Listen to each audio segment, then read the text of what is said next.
5 আগস্টের পর থেকে এখনো 700 বন্দী পলাতক, যাদের মধ্যে 70 জন সাজাপ্রাপ্ত জঙ্গি রয়েছে। দেশের 69টি কারাগারের মধ্যে 17টি এখনো ঝুঁকিপূর্ণ। সকালে কারা অধিদপ্তরে সংবাদ সম্মেলনে কারা মহাপরিদর্শক ব্রিগেডিয়ার জেনারেল সৈয়দ মোহাম্মদ মোতাহের হোসেন এসব কথা জানান। তিনি বলেন, ভবিষ্যতে যেন কারাগার থেকে পালানোর ঘটনা না ঘটে, সেজন্য প্রতিটি ঘটনা আলাদাভাবে পর্যালোচনা করে ব্যবস্থা নেওয়া হবে।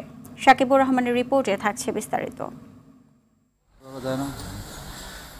5 আগস্টে পট পরিবর্তনের পর দেশের বিভিন্ন কারাগার থেকে 2200 বন্দী পালিয়ে যায়, যাদের 1500 জনকে গ্রেফতার করা হয়। কেউ কেউ নিজেই ফিরে আসে, তবে এখনো 70 জঙ্গি সহ 700 বন্দী লাপাত্তা।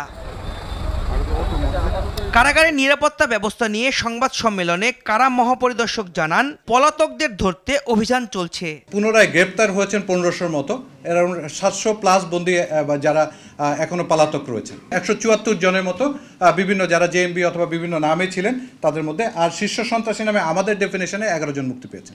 দেশের 69টি কারাগারের মধ্যে 17টি এখনো ঝুঁকিপূর্ণ। সেগুলো সংস্কারের কাজ করছে কারা কর্তৃপক্ষ। কোনো কারারক্ষীর বিরুদ্ধে সুনির্দিষ্ট অভিযোগ থাকলে কঠোর ব্যবস্থা নেওয়ার কথা জানান মহাপরিদর্শক। এই মুহূর্তে আমাদের দৃষ্টিতে 17টা কারাগার আছে, যেগুলো আসলে ইনফ্রাস্ট্রাকচার অত্যন্ত দুর্বল এবং অনেকগুলো অনেক পুরনো। তো সরকারও এই বিষয়ে জানেন এবং বেশ কিছু কারাগার নতুন করে নির্মাণের উদ্যোগ গ্রহণ করা হয়েছে।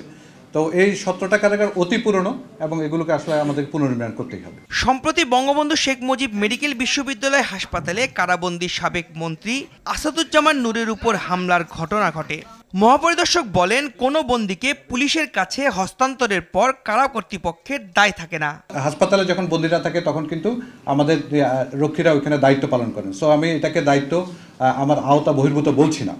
যেখানে আমার লোক থাকে না, লাইক যখন বন্দীদের পুলিশের কাছে হস্তান্তর করে দিই, তখন কিন্তু আমাদের আর লোক থাকে না। কোনো কয়েদিকে অতিরিক্ত সুযোগ সুবিধা দেওয়া হচ্ছে না বলেও ব্রিফিংয়ে দাবি করা হয়। যাতে সামঞ্জস্যপূর্ণ হয় এই ব্যাপারে পদক্ষেপ গ্রহণ করছি। সাকিবুর রহমান, RTV, ঢাকা।